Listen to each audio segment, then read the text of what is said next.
Dwayne Johnson decided to go undercover as a homeless man to test the behavior of police officers. What unfolded shocked everyone and revealed a truth that no one expected. Subscribe and comment where you're watching us from. The day was unusually quiet in Dwayne "The Rock" Johnson's sprawling home. It was one of those rare mornings when his packed schedule afforded him a few hours of peace. The sunlight filtered through the blinds, casting long golden streaks on the hardwood floors. Sitting on his couch, dressed in casual sweatpants and t-shirt, Dwayne scrolled through the news on his tablet. He wasn't searching for anything specific, just idly catching up with the world, but what he found stopped him cold. A viral video dominated the headlines. It showed a man, visibly homeless, being harassed by a police officer in a public park. The officer's voice was loud and dripping with contempt as he demanded the man leave. When the man hesitated, the officer escalated, grabbing his arm and shoving him to the ground. The crowd, filming the incident, grew uneasy, but did nothing to intervene. The video cut off just as the officer hauled the man away in handcuffs, his face an emotionless mask of authority. Dwayne's jaw tightened as he replayed the clip. He felt anger, yes, but also something deeper, a gnawing sense of responsibility. He wasn't just a celebrity. He was a man with a platform, a voice that could amplify injustice and demand accountability. He leaned back on the couch, the weight of his thoughts pulling him into a reflective silence. Memories of his own humble beginnings flashed in his mind. Growing up in tough neighborhoods, he had seen firsthand how easily people were judged by their appearance, how often power was misused against the vulnerable. He couldn't let this slide. He had the resources, the influence, and the ability to make a difference. But speeches and social media posts, though impactful, weren't enough for him this time. He needed to do something real, something that would expose the truth. That's when the idea hit him. What if he went undercover? What if he stepped into the shoes of those who face this kind of treatment daily? He could test the system himself and bring its flaws to light. The thought sparked a flame of determination inside him. It was bold, risky even, but Dwayne wasn't one to shy away from a challenge. If this was a way to expose the issue, then so be it. Once the idea took root, Dwayne moved quickly. He began researching areas in the city where incidents of police misconduct were most frequently reported. A particular park stood out, Rivercrest Park. It was a beautiful spot on the surface, with manicured lawns, a playground, and a small pond. Yet it had a darker reputation. Reports of aggressive policing and mistreatment of the homeless had surfaced there multiple times. It was the perfect setting for his experiment. Dwayne knew his appearance was his biggest obstacle. Even in a hoodie and sunglasses, he had a presence that was hard to ignore. But he had a plan to fix that. He contacted a makeup artist he trusted from his film projects and explained his vision. She was skeptical at first, but when she saw his resolve, she agreed to help. The following day, she arrived at his home with her kit. It took hours of meticulous work, but when she finished, the transformation was astounding. Gone was the polished, larger-than-life figure known to millions. In his place stood a man with scruffy facial hair, a gaunt face, and tired eyes. His clothes, a faded t-shirt, baggy jeans with frayed hems, and worn sneakers, added to the effect. To complete the look, he packed an old dirty backpack with just a bottle of water, a notebook, and a crumpled blanket. His iconic tattoos were covered with makeup, and a ragged baseball cap hid most of his face. Dwayne stared at his reflection in the mirror, barely recognizing himself. It wasn't just the appearance.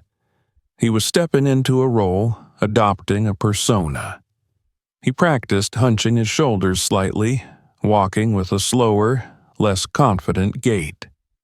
He rehearsed how he would act if confronted, ensuring his responses seemed natural but firm.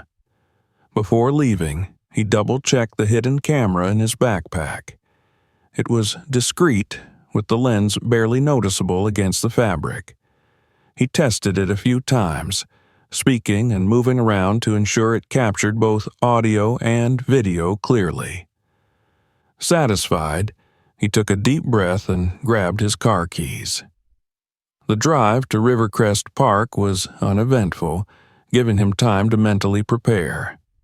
He parked a few blocks away, not wanting anyone to associate his presence with the sleek black SUV he drove. As he walked toward the park, the neighborhood's charm gave way to an undercurrent of tension. The streets were lined with neat houses, but the occasional boarded-up window or graffiti-tagged wall hinted at struggles beneath the surface. When he reached the park, it was mid-morning. The sun was warm but not oppressive, and the air was filled with the sounds of birds chirping and children laughing. He spotted joggers on the trails, parents pushing strollers, and groups of friends chatting on picnic blankets. At first glance, it seemed like an idyllic scene, but Dwayne wasn't fooled. He knew the stories, the patterns of profiling and harassment that played out in places like this. Finding a secluded bench near the playground, he sat down and opened his notebook, pretending to jot down thoughts. In reality, he was observing everything: the people, their interactions, and the subtle glances some threw his way. He noticed how certain park-goers avoided eye contact with him or changed their path to give him a wide berth. It was subtle, but undeniable, a silent judgment cast by his disheveled appearance.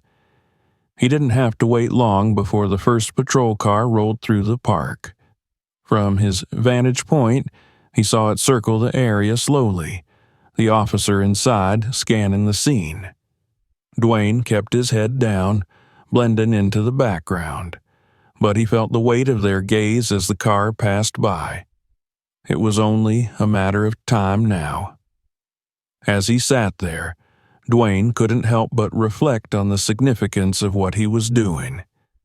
He was stepping into a world where power dynamics were skewed, where appearances dictated treatment, and where dignity was often stripped away without cause.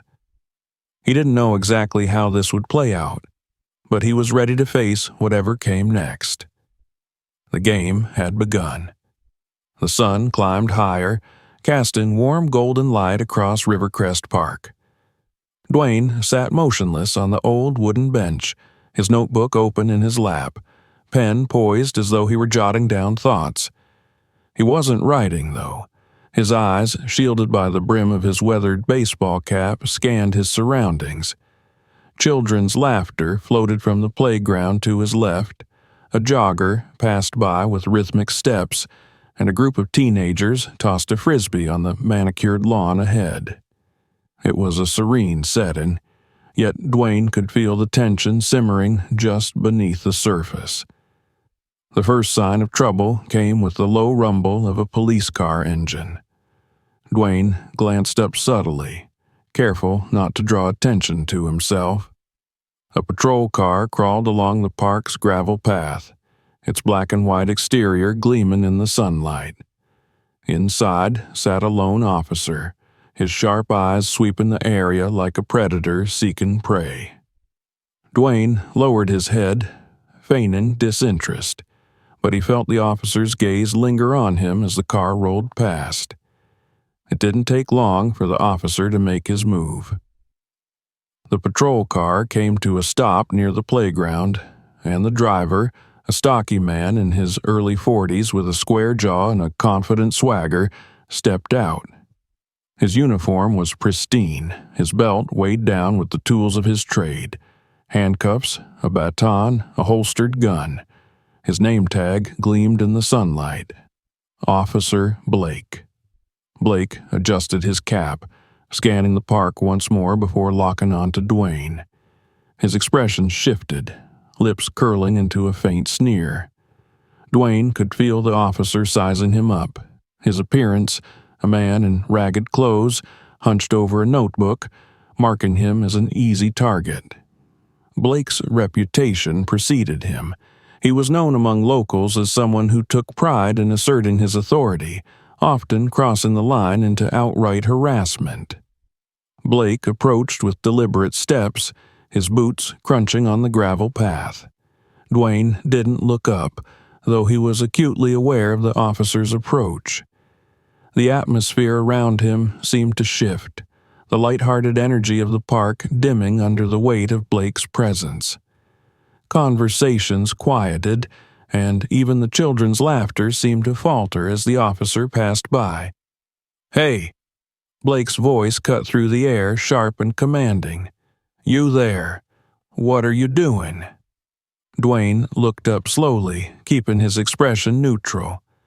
The practiced slouch of his shoulders and the weariness in his eyes sold the illusion of a man beaten down by life. He met Blake's gaze, but didn't speak immediately, letting the silence hang just long enough to irritate the officer. "Just sitting," Dwayne said finally, his voice low and unassuming. He gestured to his notebook, writing a few things down. Blake's eyes narrowed. He stepped closer, looming over Dwayne with an air of intimidation. "You can't just loiter here. This is a public park, not a shelter." Dwayne resisted the urge to react, keeping his composure. "I'm not bothering anyone," he said, his tone calm. "Just minding my own business." Blake chuckled, though there was no humor in it. He folded his arms across his chest, the posture exaggerated to emphasize his authority. "People like you," he said, his voice laced with disdain, "always say that. But then you stick around too long and suddenly we've got a problem." Dwayne didn't flinch, though the phrase, "people like you," hung in the air like a slap. He knew exactly what Blake meant, and he could see the barely concealed contempt in the officer's eyes. Around them, a few passers-by slowed their pace, curious about the unfolding scene but hesitant to intervene. "I'm not breaking any laws," Dwayne said, his voice steady. "I have every right to be here." Blake's sneer deepened. He uncrossed his arms and placed his hands on his hips, his fingers brushing the baton holstered at his side. "I decide who belongs here and who doesn't," he said, his tone hardening, "and I'm telling you to move along." Dwayne held his ground, though he could feel the tension rising. He wasn't here to provoke a fight, but he also wasn't going to back down from an unwarranted demand. "I'm not causing trouble," he said evenly. "I'm just sitting here, enjoying the park like everyone else." Blake's patience was wearing thin. His face reddened slightly, and the veins in his neck began to throb. "Don't get smart with me," he snapped. "I gave you a direct order. You want to make this harder than it needs to be?" Dwayne could see the confrontation escalating, and he sensed the officer's growing frustration. Blake wasn't used to being challenged, especially not by someone he perceived as powerless. Dwayne remained seated, his calm demeanor a stark contrast to the officer's growing aggression. The silence between them was broken by the sound of a phone camera clicking. Someone in the growing crowd of onlookers had decided to record the interaction. Blake's head snapped toward the sound, his expression darkening. "Put that phone away," Blake barked at the bystander. "This is official police business." The man with the phone hesitated but didn't lower his device. Blake turned back to Dwayne, his anger now tinged with embarrassment. He leaned in closer, his voice dropping to a menacing whisper. "You think this is a game? I'll give you one last chance to get up and leave." Dwayne met Blake's gaze, his own expression unreadable. He didn't flinch, didn't waver. "I'm not going anywhere," he said, his voice quiet but firm. Blake straightened, his hands tightening into fists at his sides.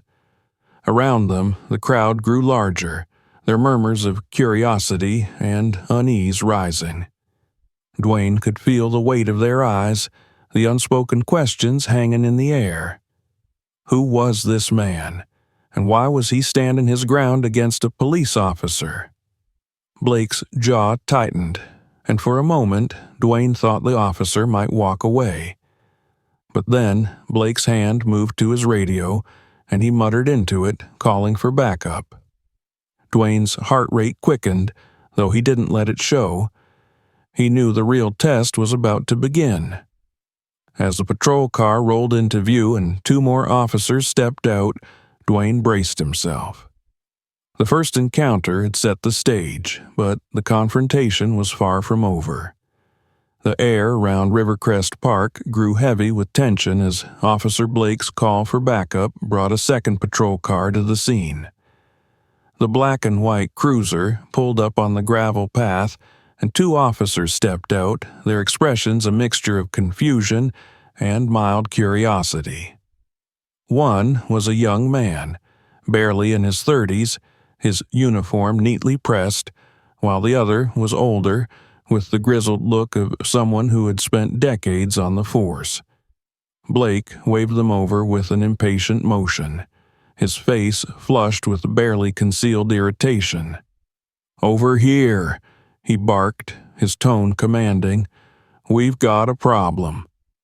Dwayne remained seated on the bench, his posture relaxed but his senses sharp. The notebook still rested on his lap, though he no longer pretended to write.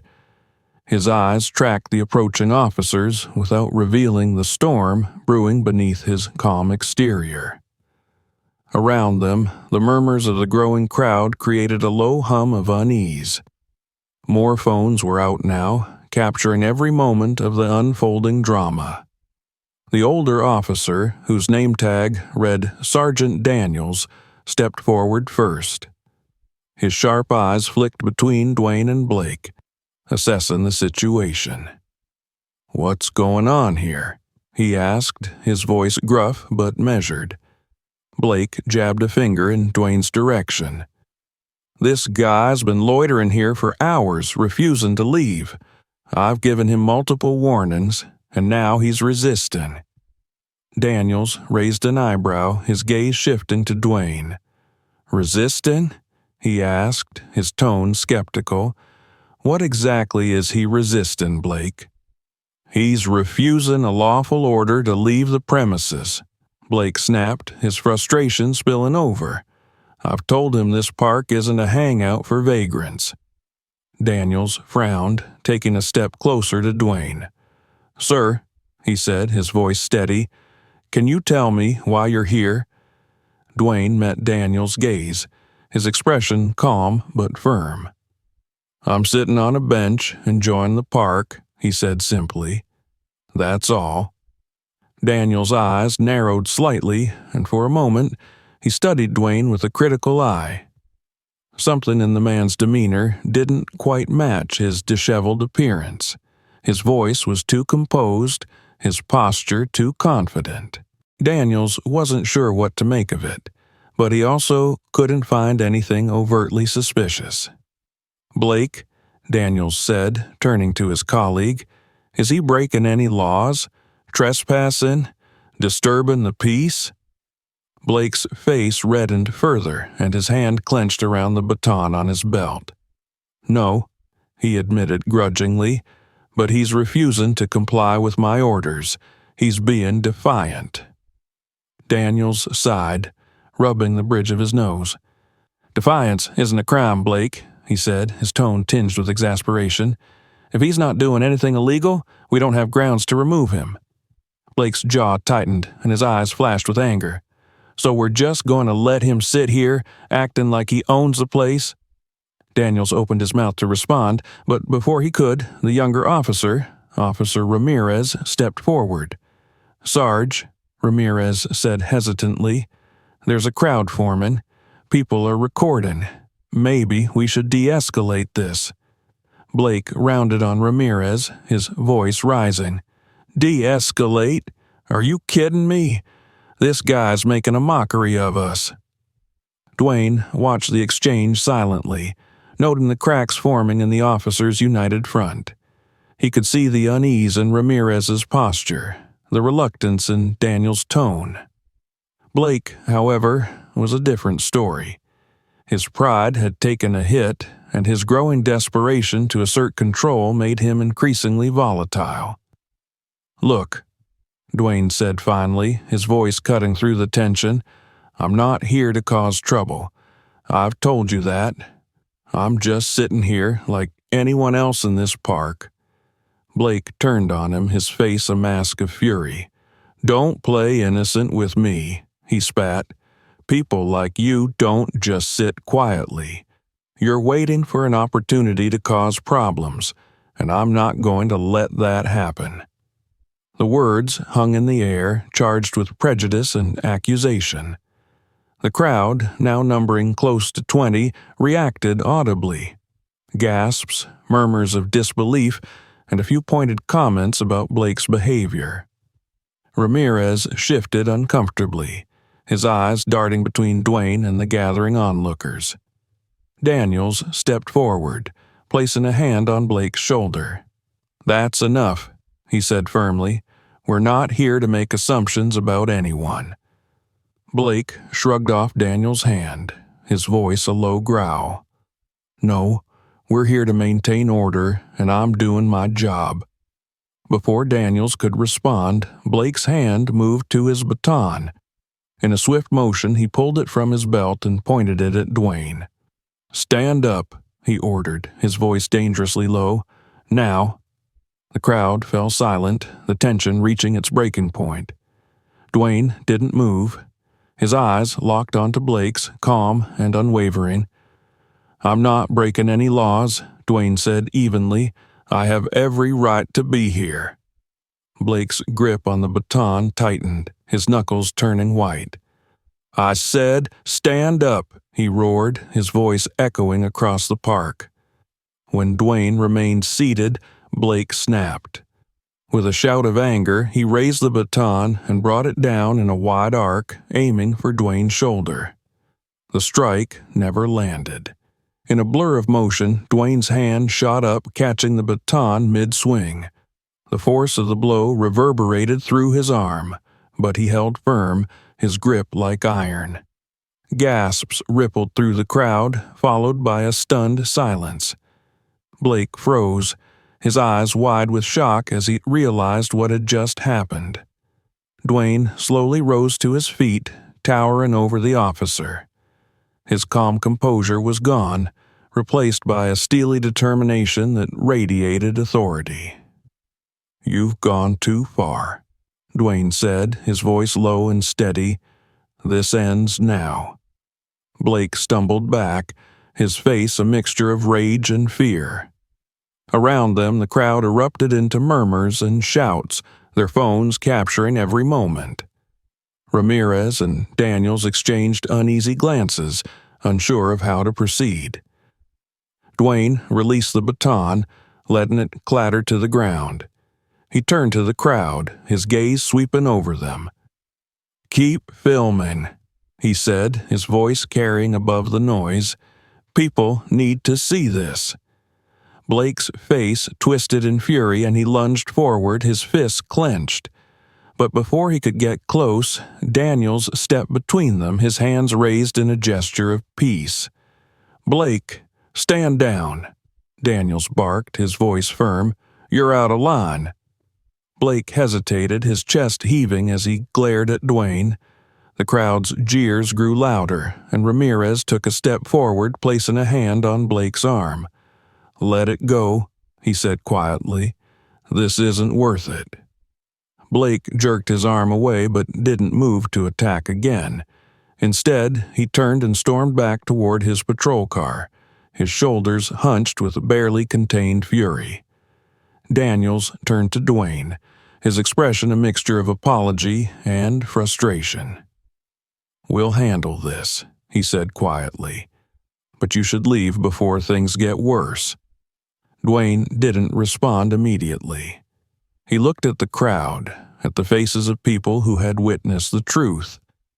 Then he looked back at Daniels and said, "I'm not going anywhere."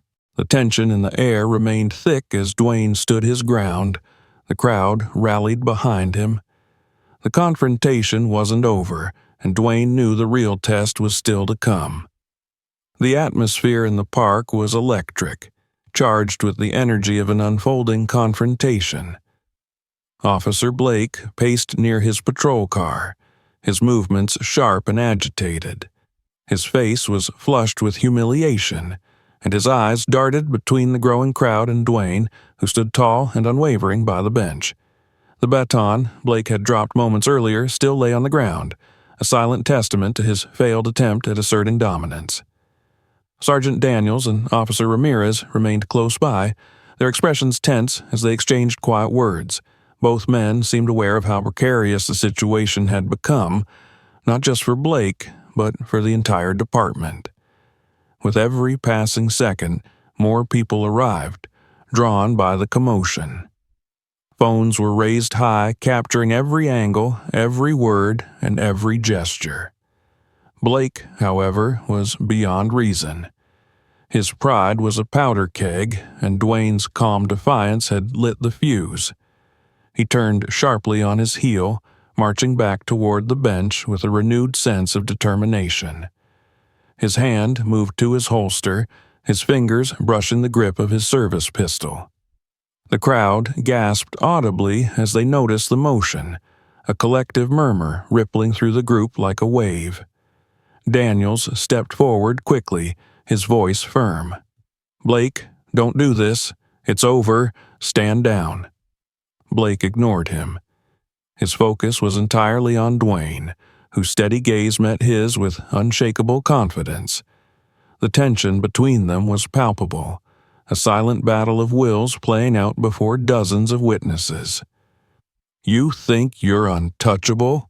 Blake spat, his voice low and venomous. "You think you can just sit here, do whatever you want, and get away with it?" Dwayne didn't flinch. "I'm not the one breaking the law," he said evenly. "You are." Blake's face contorted with rage, his hand gripping his gun now, though he didn't draw it. Instead, he leaned closer, his voice dropping to a threatening whisper. "I've seen guys like you before. You push just far enough, thinking we won't push back. But I promise you, I'll make sure you regret this." The crowd erupted in protest, their voices growing louder as the threat became clear. "Put your hands off your weapon," someone shouted. "This is harassment," cried another. The phones were relentless, recording every second, every nuance of the escalating conflict. Daniels moved to intercept, placing a hand on Blake's arm. "Enough," he barked. "You're making this worse for yourself. Walk away now." But Blake was beyond reason. With a violent shrug, he shook off Daniel's grip and reached for his baton again. He picked it up from the ground and turned back to Dwayne, his face twisted in fury. "You're resisting," he snarled. "Time to teach you a lesson."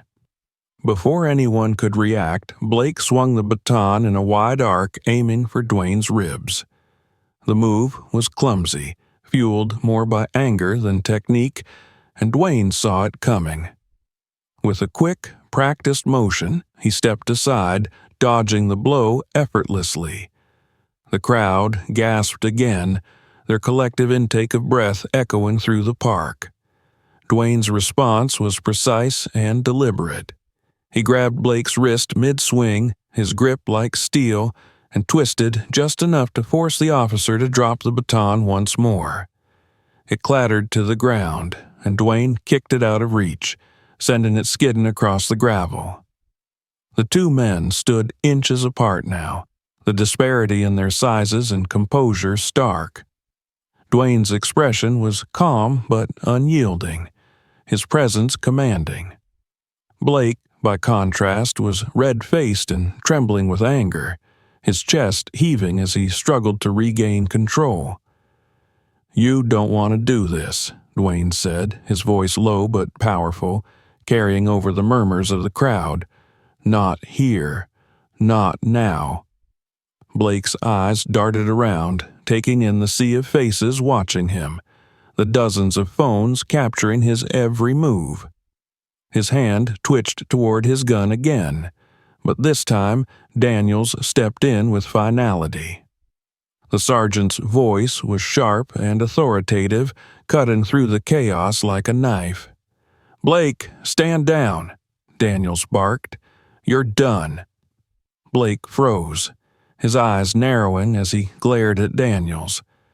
For a moment, it looked like he might disobey, but the weight of the situation finally began to sink in. His hand dropped to his side, and he took a step back, his expression dark and resentful. Daniels turned to the crowd, raising his hands in a placating gesture. "Everyone, calm down," he said loudly. "This situation is under control. Please give us some space." The crowd didn't disperse, but their shouting subsided to a low rumble of murmurs and commentary. Daniels turned back to Dwayne, his expression apologetic. "Look, I don't know who you are," he said quietly, "but you've made your point. Let's end this here before it gets worse." Dwayne took a step forward, his imposing presence drawing the attention of everyone around him. He looked Daniels directly in the eye, his voice steady. "I'm not going anywhere," he said, "not until we address what just happened." Daniels sighed, rubbing a hand over his face. "What do you want?" he asked, his tone weary. "I want accountability," Dwayne replied. "Not just for me, but for everyone who's been treated like this. People need to see what's happening." As if on cue, someone in the crowd shouted, "We've got it all on video." The energy in the park shifted again, the crowd emboldened by Dwayne's stand. More voices joined in, calling for justice, for an investigation, for change. Blake, standing off to the side, looked as though he wanted to disappear. His posture was stiff, his jaw clenched as he stared at the ground. Ramirez, who had remained silent for most of the encounter, finally stepped forward. "Sir," Ramirez said cautiously, addressing Dwayne, "I think we all need to step back and let this cool down. No one wants to escalate this further." Dwayne turned his gaze to Ramirez, studying the younger officer's face. There was no malice there, only unease and uncertainty. Dwayne nodded slightly, acknowledging the sentiment, but he didn't move. Instead, he turned back to the crowd, raising his voice to be heard. "This isn't just about me," he said, his tone carrying a quiet authority that silenced the murmurs around him. "This is about standing up to abuse, about holding people accountable for their actions. This stops here." The crowd erupted into cheers and applause, their support for Dwayne overwhelming. Blake's face twisted with fury, but he said nothing, his authority utterly dismantled. Daniels placed a hand on his shoulder, his grip firm. "This isn't over," Daniels muttered to Blake, his voice low, "but you've done enough damage for one day." As Blake was escorted back to his car, the crowd parted to let him pass, their jeers and boos following him every step of the way. Dwayne remained where he stood, his presence a symbol of defiance and justice.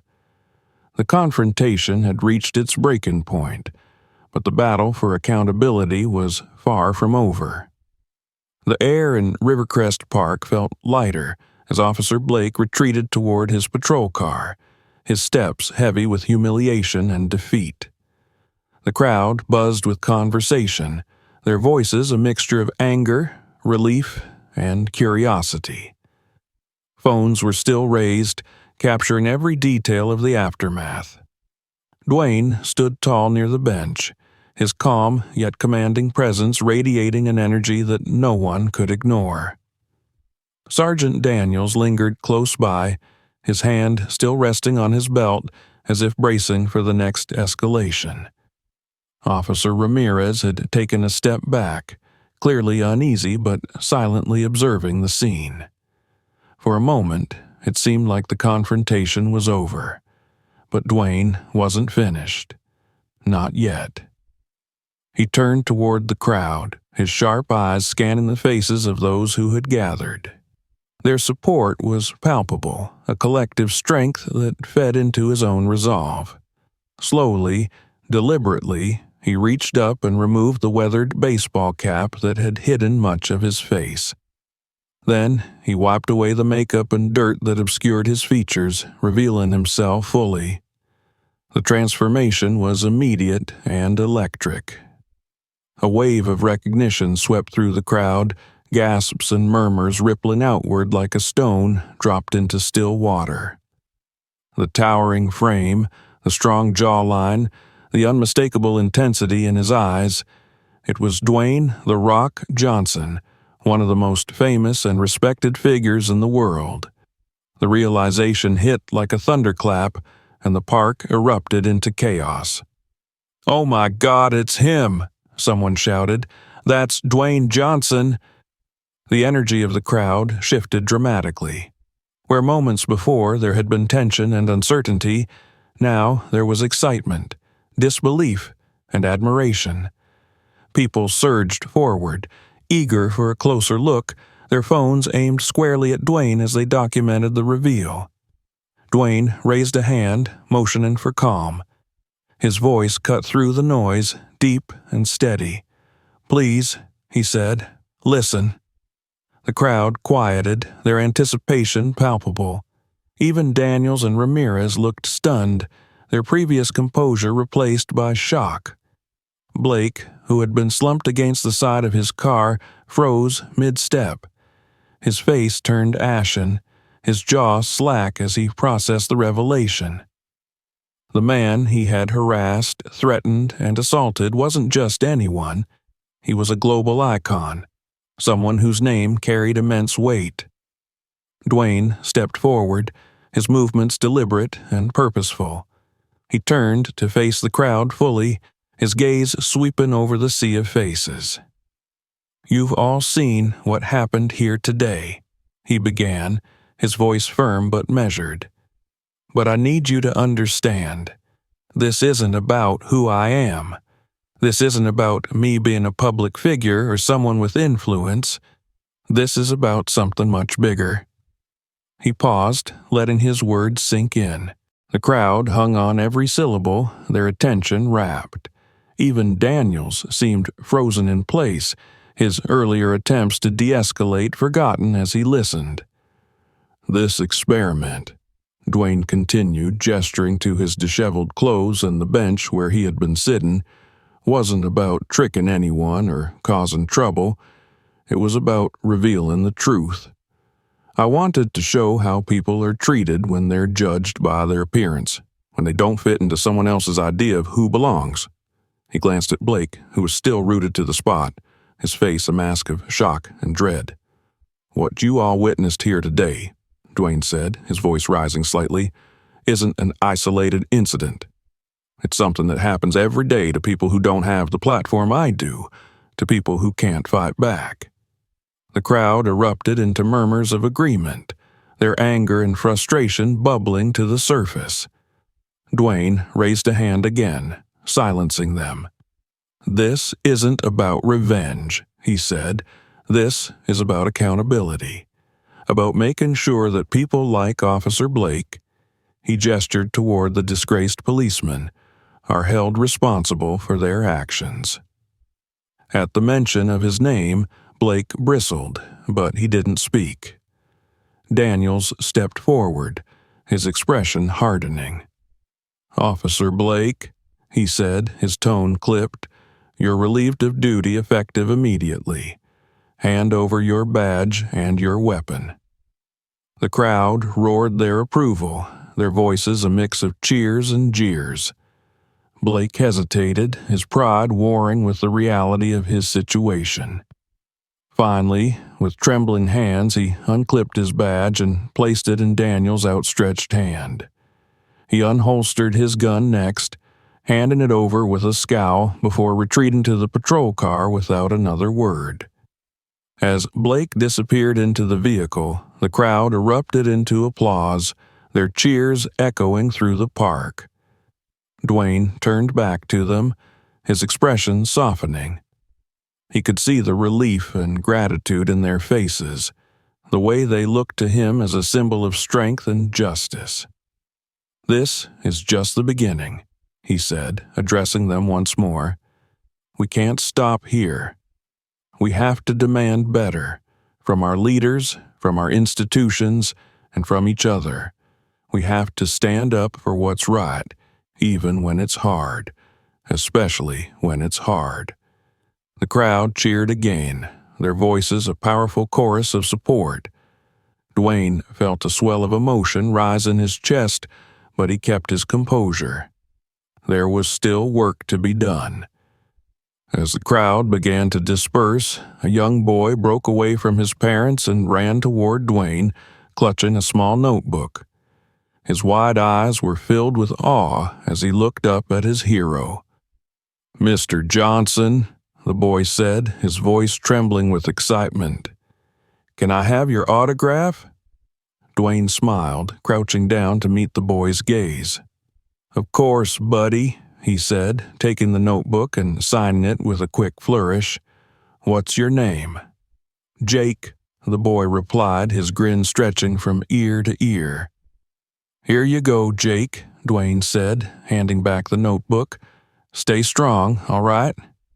The boy nodded enthusiastically, running back to his parents, who waved their thanks. Dwayne straightened, his eyes scanning the park one last time. The sun was beginning to dip lower in the sky, casting a warm glow over the scene.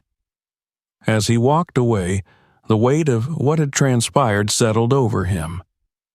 The fight for justice was far from over, but today had been a step forward.